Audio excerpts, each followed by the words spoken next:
can you tell me you saw a face in a mirror under the water? I am telling the truth. I know what I saw. It's like you have a serious fever. If you are lying to me, I'll deal with you.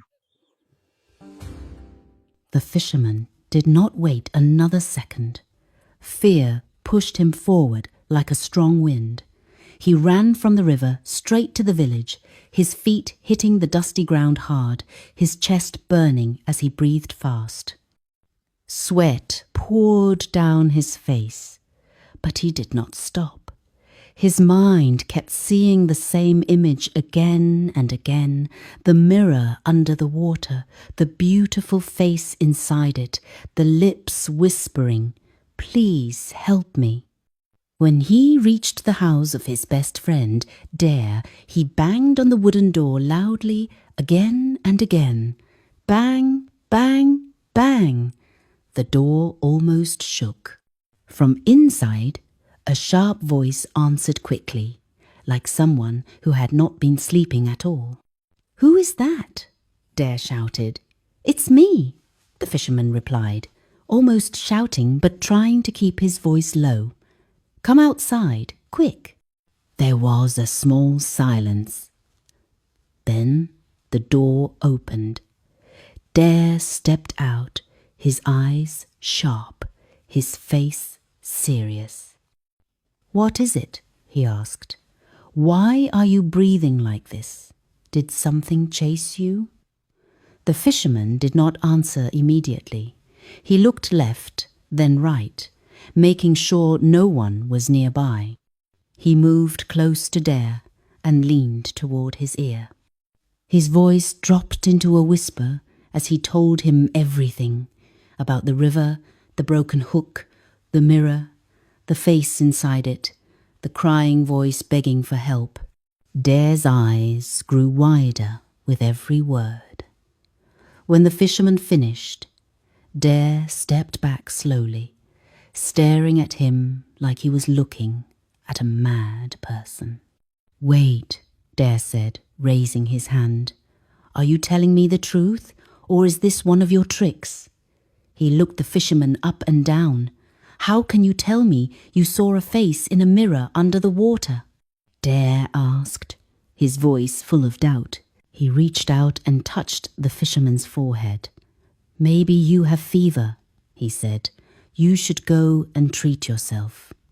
He shook his head and hissed softly, already turning back toward the house.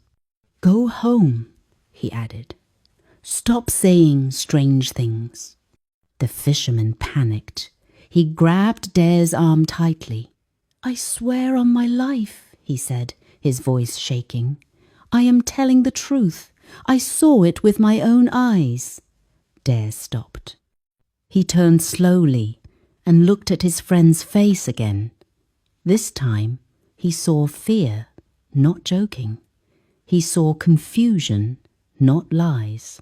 Dare pulled his arm free and stood still for a moment. He turned and started walking fast toward the path that led to the river.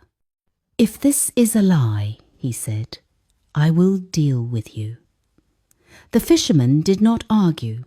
He followed Dare closely from behind, his heart beating fast again. The trees seemed taller, the path longer. The closer they got to the river, the heavier the air felt. When they reached the riverbank, Dare did not stop to think. He jumped straight into the water. The fisherman followed, but slower, his courage already breaking. Under the water, everything became quiet, except for their own movements. Dare swam forward boldly, his eyes open wide. Then he saw it. The mirror was there, standing quietly, shining softly even in the dark water. And inside, it was the face, crying, watching. Dare froze for a moment. His heart skipped. He could hear his own heartbeat in his ears. The fisherman saw it too, and fear grabbed him fully this time. He turned around immediately and swam back up. When he reached the surface, He dragged himself to the riverbank and stood there shaking, his teeth almost clicking together. "I can't," he whispered. "I can't look at it again."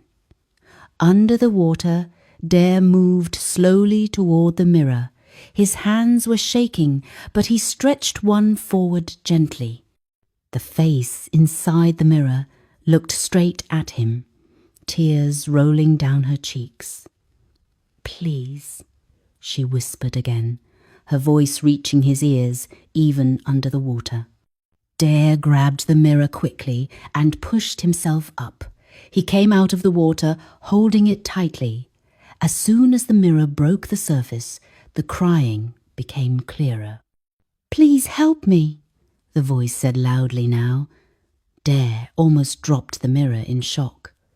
The fisherman screamed softly and moved farther away, his back pressing against a tree. "What is that thing?" he cried. Dare's hands were trembling badly. "Who are you?" he asked the mirror, his voice shaking. "Who are you?" The face inside the mirror looked at him with pain. She began to speak. "My name is Mona," she said between tears. "I am a mermaid. I did nothing wrong." Her voice was weak but clear. She explained everything again. How she was cleaning, how the princess accused her, how the king did not listen, how she was cast into the mirror and thrown away. Dare listened, his mouth slightly open, his mind struggling to understand. The fisherman listened too from afar, fear and pity fighting inside his heart. When Mona finished, silence fell on the riverbank. Dare and the fisherman looked at each other. Neither of them spoke for a long time. Finally, the fisherman shook his head quickly. "No," he said, stepping back again. "I am not in this. This thing is too dangerous. I am leaving." He turned to go, but Dare rushed forward and pulled him back by the arm. "Wait," Dare said firmly. "We can't just leave this here." The fisherman's eyes were wide. "Then what do you want to do?" he asked. Dare looked at the mirror, then at the river, then toward the village. "We will take it to the king," he said. "This is bigger than us." Mona heard this, and her eyes filled with new fear. "Please," she cried, "don't let them hurt me." Dare swallowed hard. He did not answer her. He wrapped the mirror with his cloth and held it carefully. Together, he and the fisherman started walking toward the palace, each step heavy with fear and questions. The palace was quiet when they arrived, but their fear made everything feel loud. Guards stopped them at first, but when Dare said they had something serious to show the king, they were allowed in. Please watch the full video on YouTube with the link in my comment section or the link on my bio. Thank you.